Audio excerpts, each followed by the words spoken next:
Bonjour et bienvenue sur DigiSchool. Je m'appelle Yvan, je serai votre professeur de mathématiques pour aujourd'hui. Ensemble, nous allons aborder le théorème de Thalès, aussi connu sous le nom de théorème des trois rapports égaux.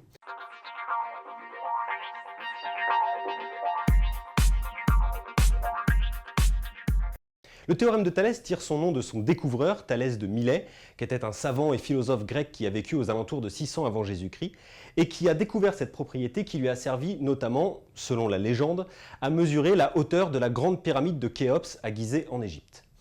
Le théorème de Thalès prend place dans deux types de figures qui sont appelées depuis configuration de Thalès.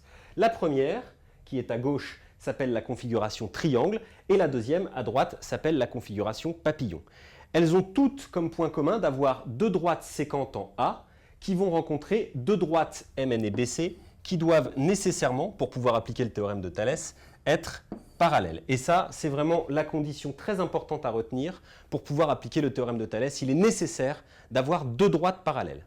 À partir de ce moment-là, Thalès s'est rendu compte, et c'est pour ça qu'on appelle également ce théorème le théorème des trois rapports égaux, que dans ce type de configuration, il y avait trois rapports de longueur qui étaient égaux. Ici, sur ce type de configuration en particulier, et c'est valable pour les deux configurations, le rapport AM sur AB est égal au rapport AN sur AC qui est égal au rapport MN sur BC. L'enjeu pour vous, face à un exercice faisant appel au théorème de Thalès, va être de pouvoir restituer cette égalité des trois rapports égaux. Pour ça, il y a une méthode très simple. Il suffit de se rendre compte que ces deux configurations ont pour point commun d'être composées de deux triangles. Le triangle AMN, que je vais repasser en vert dans les deux cas, et le triangle ABC, que je vais repasser en bleu. On va dire que le triangle AMN, c'est le petit triangle, et le triangle ABC, le grand triangle. En fait, ce dont il suffit de se rendre compte, c'est que les longueurs qui concernent le triangle AMN sont situées en haut, alors que les longueurs qui concernent le triangle ABC sont situées en bas. De cette manière, en haut, nous retrouvons les trois longueurs du triangle AMN, la longueur AM, la longueur AN et la longueur MN. Et en bas, nous allons placer les trois longueurs de l'autre triangle, c'est-à-dire le triangle ABC, mais les longueurs qui correspondent aux premières longueurs que nous avons placées en haut. Par exemple, si nous prenons la longueur AM qui est ici, la longueur qui lui correspond sur le triangle ABC, c'est la longueur AB, d'où ici AM sur AB. De la même manière, la longueur AN correspond à la longueur AC, et la longueur MN correspond à la longueur BC.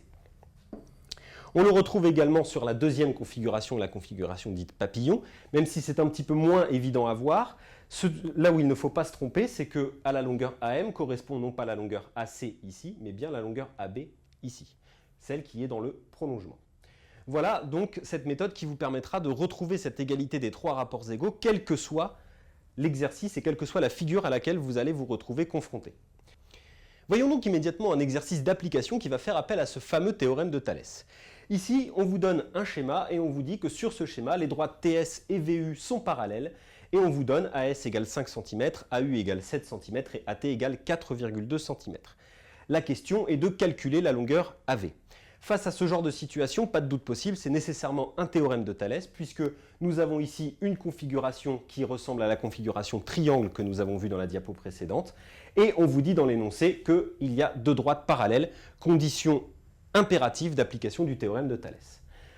Voyons donc le schéma de rédaction face à ce genre d'exercice qui sera systématiquement toujours le même. On va commencer d'abord par rappeler la condition d'application, c'est-à-dire que les droites sont parallèles. Même si c'est dit dans l'énoncé, il faudra le rappeler dans votre copie. Donc on va commencer par écrire que les droites TS et VU sont parallèles. Et on va dire que du coup, on peut dire que les triangles, donc ici, qui s'appellent ATS et AVU, forment une configuration de Thalès. Alors vous pouvez préciser configuration triangle ou configuration papillon, mais ce n'est pas vraiment nécessaire. Là, nous avons simplement rappelé les conditions. Il va falloir maintenant faire appel au théorème de Thalès et ensuite écrire l'égalité des trois rapports égaux, ce qui constitue finalement l'étape la plus difficile de ce théorème. Donc on va dire, donc d'après le théorème de Thalès, à ce moment-là, il ne nous reste plus qu'à écrire l'égalité de trois rapports que nous allons ensuite compléter ensemble. Pour compléter cette égalité de trois rapports, comme nous l'avons vu dans la diapo précédente, il suffit pour l'instant de sélectionner un triangle parmi les deux qui existent dans le schéma. Nous allons prendre pour commencer le triangle ATS et nous allons compléter ces trois rapports, en tout cas la partie haute de ces trois rapports, avec les trois longueurs qui concernent le triangle ATS. Donc par exemple, en haut, nous allons mettre AT, ensuite AS, et enfin TS. Ensuite, nous allons compléter la partie basse de cette égalité des trois rapports avec les longueurs qui concernent le deuxième triangle, c'est-à-dire le triangle AVU. Et il faut bien entendu mettre les longueurs qui correspondent aux longueurs qui sont déjà placées, comme nous l'avons expliqué tout à l'heure. AT, la longueur AT qui est ici, correspond sur le triangle vert à la longueur AV. AS, ici, correspond à la longueur AU. Et enfin, sur le dernier, il ne nous reste plus que la longueur UV.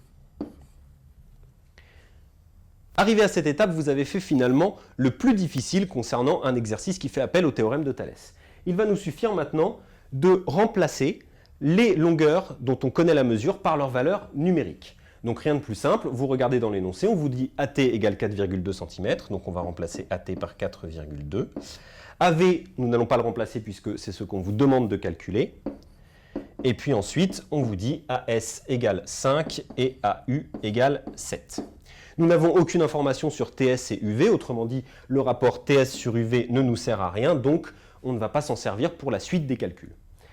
Arrivé ici, puisqu'on nous demande de calculer UV, il ne reste qu'à faire un simple produit en croix. Le produit en croix qui va nous donner AV égale 4,2 fois 7 divisé par 5. Et là, il nous suffit de taper ce petit produit en croix à la calculatrice pour obtenir le résultat. Donc tapons ce calcul à la calculatrice, 4,2 fois 7, le tout divisé par 5, et nous obtenons AV égale 5,88 cm. N'oubliez pas d'encadrer vos résultats sur une copie de brevet, c'est toujours bien pratique. Cette vidéo est maintenant terminée, j'espère qu'elle vous aura été utile. Je vous invite à aller consulter la deuxième vidéo qui porte sur un exercice d'application, cette fois-ci sur la configuration papillon. Et je vous dis à bientôt sur DigiSchool.